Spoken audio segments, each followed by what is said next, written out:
سورہ نمبر 89 الفجر۔ اعوذ باللہ من الشیطان الرجیم، بسم اللہ الرحمن الرحیم۔ شروع اللہ کے نام سے جو بڑا مہربان نہایت رحم والا ہے۔ قسم ہے فجر کی اور 10 راتوں کی اور جفت اور طاق کی اور رات کی جب وہ چلنے لگے،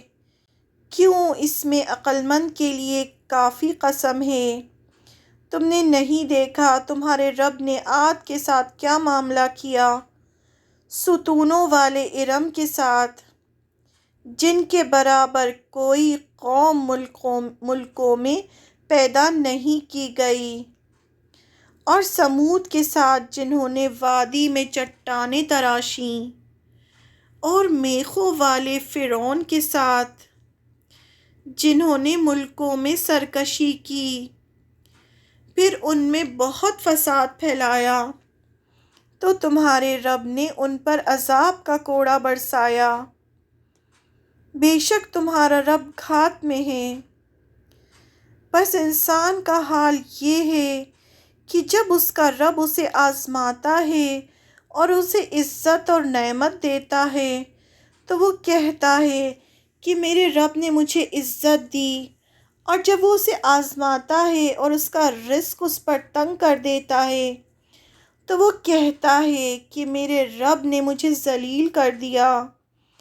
ہرگز نہیں، بلکہ تم یتیم کی عزت نہیں کرتے، اور تم مسکین کو کھانا کھلانے پر ایک دوسرے کو نہیں ابھارتے، اور تم وراثت کو سمیٹ کر کھا جاتے ہو۔ جرم بتائے جا رہے ہیں۔ اور تم مال سے بہت زیادہ محبت رکھتے ہو۔ ہرگز نہیں، جب زمین کو توڑ کر ریزہ ریزہ کر دیا جائے گا اور تمہارا رب آئے گا اور فرشتے آئیں گے قطار در قطار، یہ جہنم کا پھر بتایا جا رہا ہے، اور اس دن جہنم لائی جائے گی۔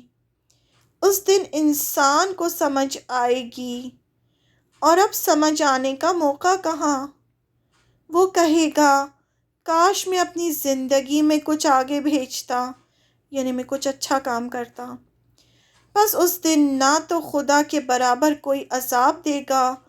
اور نہ اس کے باندھنے کے برابر کوئی باندھے گا۔ اے نفس مطمئنہ، چل اپنے رب کی طرف، تو اس سے راضی، وہ تجھ سے راضی، پھر شامل ہو میرے بندوں میں اور داخل ہو میری جنت میں۔ یعنی جو مطمئن نفس ہوگی پھر اسے جنت میں بھیجا جائے گا، اور جو سرکش ہوں گے انہیں جہنم میں بھیجا جائے گا۔ تو پورا قیامت کا نقشہ کھینچا ہے، اور یہ بھی بتا دیا گیا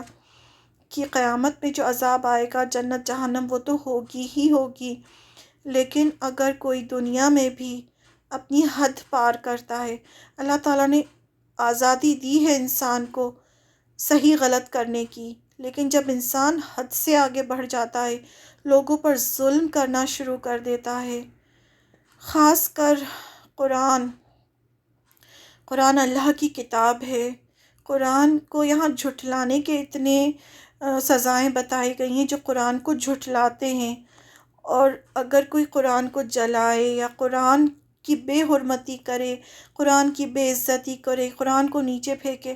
تو یہ بہت بہت بڑا عذاب ہے، کیونکہ باقی سب چیزیں تو اللہ کا کریشن ہے، لیکن قرآن ایسی چیز ہے جو اللہ کے ورڈز ہیں، وہ اللہ کا کریشن نہیں ہے، اللہ کے ورڈز ہیں، تو اس کی بے حرمتی کرنا، یہاں تو اتنی ساری چیزیں ہم نے پڑھی قرآن کو جھٹلانے کی، جو قرآن کو جھٹلاتے ہیں ان کے لیے سب سزائیں، تو جو قرآن کی بے عزتی کرتے ہیں تو ان کے لیے تو کیا عذاب ہوگا۔ اور پھر بار بار بتایا گیا، عاد، سمود اور فرعون کا ذکر بار بار آ رہا ہے، کیونکہ فرعون نے بھی بہت زیادہ سرکشی کی تھی، اللہ تعالیٰ نے اس کو بہت مال، بادشاہت، سب کچھ دی تھی، اور اس نے بہت اپنے آپ کو رب اعلیٰ کہنا شروع کر دیا تھا کہ میں ہوں رب۔ اور سمود اور عاد یہ دونوں قومیں تھیں، ان کی طرف اللہ تعالیٰ نے پیغامبر بھیجے، لیکن انہوں نے بہت زیادہ سرکشی کی، تو ان کو اللہ تعالیٰ نے دنیا میں ہلاک کر دیا۔ تو یہ بار بار خبردار کیا جا رہا ہے کہ اگر تم دنیا میں حد سے آگے بڑھو گے تو تمہیں دنیا میں بھی سب عذاب آئے گا تمہارے اوپر، اور قیامت کے دن جنت جہنم جو ہوگی وہ تو الگ تمہیں سزا ملے گی، لیکن دنیا میں بھی سزا ملے گی۔